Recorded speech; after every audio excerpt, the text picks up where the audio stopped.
If I ever took a loss, I learned a lesson. I won't ever think I'm better than the next man. I've been down before to come, my body's stressing. Baby, I'm too busy counting all these blessings. Yeah. Count it up.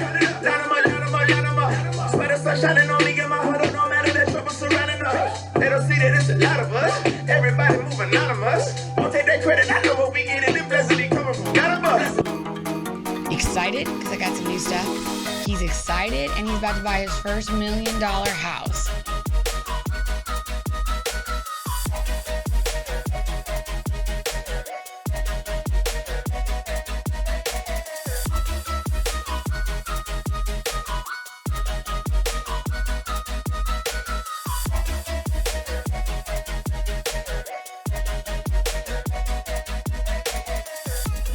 Comedian homie, AJ. What's going on, AJ? I am doing great. And to the folks out there, I just want to first of all thank God, one above, for just really blessing me this year and allowing me to move forward and making different influential moves in my life. And I just want to give out a shout out to Central City for letting us use this beautiful studio. Yeah, it's nice. And always supporting any media that I do. And I also want to give a shout out to 1 and 9 with Alan and Raymond Scott. They're the CEOs of this. They're really just kind of backing my comedy and backing my movement. And we're really just trying to change the outcome of kidney failure and just really put some awareness out there. You got a show coming up. Let's talk about that show. You got a show on the 24th of November. Where's that show at? StandUP Live. StandUP Live. Where's that at? What city? Where do I get to go? Downtown Phoenix. Downtown Phoenix. Dang. Right next to the bowling alley. It's beautiful. You can see the skyline. It's kind of right there by the basketball stadium, Okay. So it's a great venue. I'm excited to be performing there. Okay. But yeah, it's November 24th at 8 o'clock. Nice, nice. If you want to come check it out, just say my name. They'll let you in free, do the so what are we going? What do they got to say? AJ, I'm with AJ? AJ Coulter. AJ Coulter. You gotta hear, you heard that. You gotta say his name. So why don't we start with that? What are you doing with this 1 and 9? What is 1 and 9? 1 and 9 to me is just a footstep in the overall plan to even just change the outcome of kidney failure. In case you guys don't know, I have end-stage renal failure. I've been on dialysis for about 5 years. And this right here is just a true monument of the first steps that can be taken for us to change the outcome of this. And people just being aware, it could save a lot of lives because they say 1 in 9 people have kidney failure in America and they don't know about it. And that's where this foundation comes in. And I just want to help spread that awareness through them and through it and with my comedy, I get that. I understand. So now, tell me some highlights about this book. I want to know, what was something that stood out that just was this book is for me? Give me a specific area you highlight the most that you're this, you guys got to read this book. Right here. The beginning, the first page, the opening. Okay, let's hear about it. What is this? This is Raymond Scott. He was a Dancing with the Stars competitor, and he did it while he was on dialysis. It was 6 months of grueling training, and even that, just that first impact, because the exhaustion and the wear and tear and waking up every morning, every day is a struggle. Mm-hmm. And for him to sit there and I can really put myself in his shoes, and he just went out there and did this great thing on national television and did a great job despite what he's got going on. Okay, that was my biggest that's what drive made you and step motivation. Up. That's good. Yeah, exactly. So you're on this road with comedy shows. I've seen you with some multi-millionaires kicking it. Yeah, hanging out with some movie stars lately. Don't need to mention names, but we were telling you there with some people we all know. It's been nice. Some known I've done families. Some secret photo shoots out in the desert. Weeks ago. I kind of know some influential people around here, and it's just been great. But more importantly, I'm just trying to build my brand so I can just really help impact people. I get that. And I want to start a dialysis support group. That's a great idea. Yeah, and so I'm trying to make movements myself to just impact even the littlest communities, even if it's in my current dialysis unit. I want to go around and it's more than just spreading out a ticket. It's giving awareness, having people come in and represent something that's just like bigger than them, you know? Was somewhere in the middle, you were an athlete. Yeah. So, which brings you into who you really are. Yeah. You were trained from a young age. My next door neighbor played, I believe he went to ASU. And the one thing I remember when we were kids is he's the only one that wasn't playing on bikes. Yeah.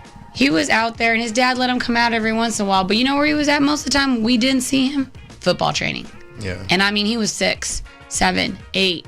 Before I knew it, Shaylin was big. He was it, you know, and he legitimately showed us what it took to be a young kid having a job at a young age. People think that athletes just make all this money and then or they get to their position and they retire. Well, most athletes are working 10 years before the average human does. Yeah. From most, I've had the privilege of meeting a few NFL players in my last few years.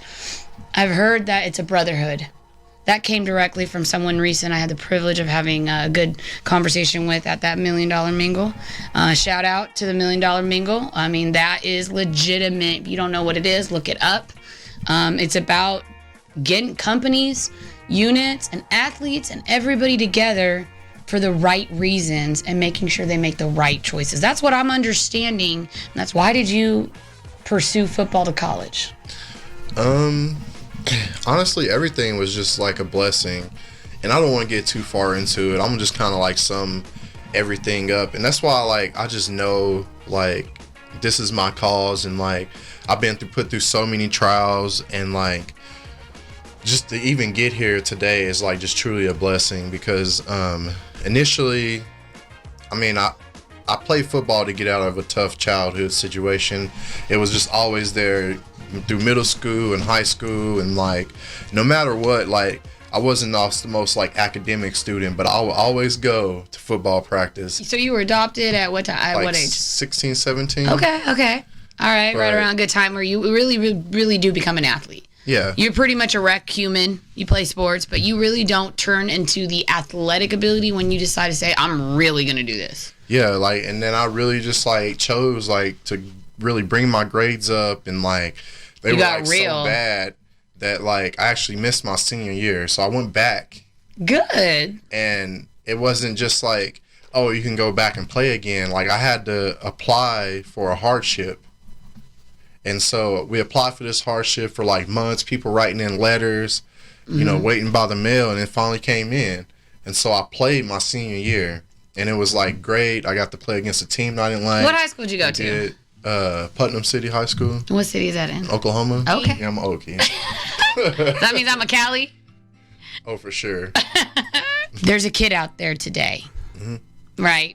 And this went personal to me because I had a privilege of working with Spectrum Cable, right? And I had some good friends who wanted me to try something out, and so we did a project. And I was sitting there nervous because I was like, there's some kid out there that's not going to hear the information if we don't do this. Like, I wanted to get the information out if it was for a medical doctor, your cause, and it looks like I'm still going to get that chance. Yeah. Is to get that information out to that one kid who's been playing football. Yeah. Right? He's 13 years old. He's been telling mom and dad, I could do this, give me a chance. All of a sudden, he's got to go to the doctor visit because at 13, you got to go to high school. Yeah. Right? You got to get your immunizations. You got a lot of these flu shots going on. We got a lot of political things that are coming up right now with vaccines, things that are real. Yeah. Right? I say as far as his health, I mean, that should be the most important thing through his parents and like him working through that.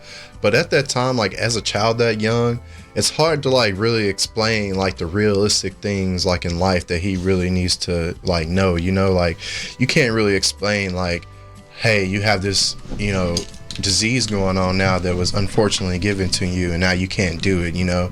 It has to be in a way that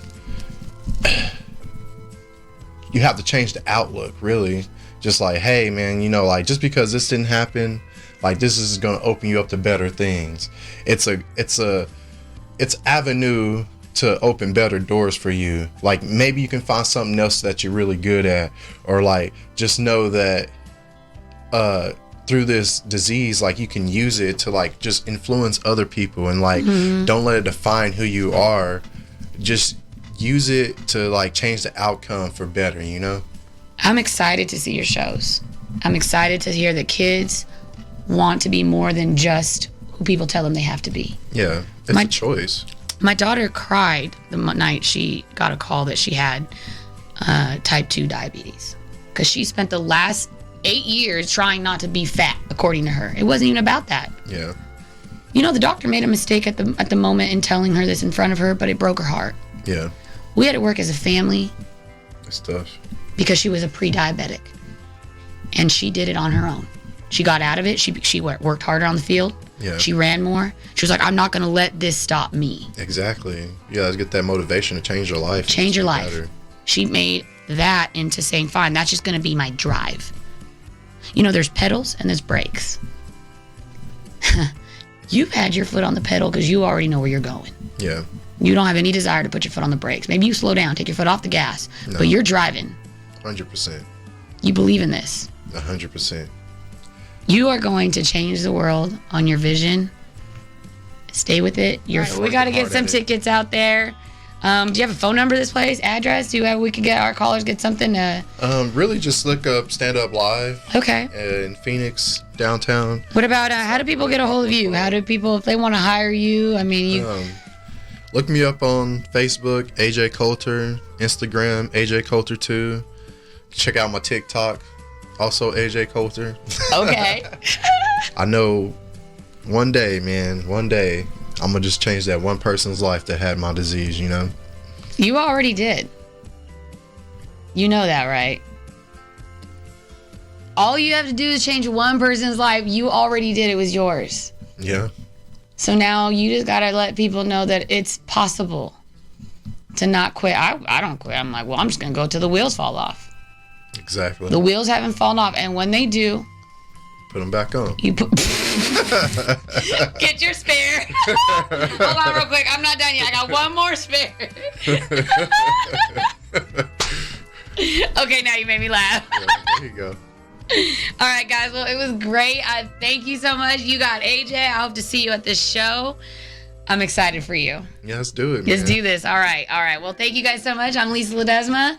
I'm also here with the Women, Wisdom, and Wealth. I want to give out another thank you to CentralCityRadio.com. Yeah, thanks so much, guys. I'm also giving a shout out Central City. Like, I appreciate you. Always let me come in and use your studio, Julian. Thank you. You're the man. We're going to make this blow up. Get more people up in here. You're welcome. For interviewing me. And You're then once again, thank God and 1 in 9. Mm-hmm. And, we're just going to change the outcome of the world, hopefully. All right, let's do this. All right. All right, cool. They don't see that everybody moving anonymous. Don't take that credit. I know what we get into.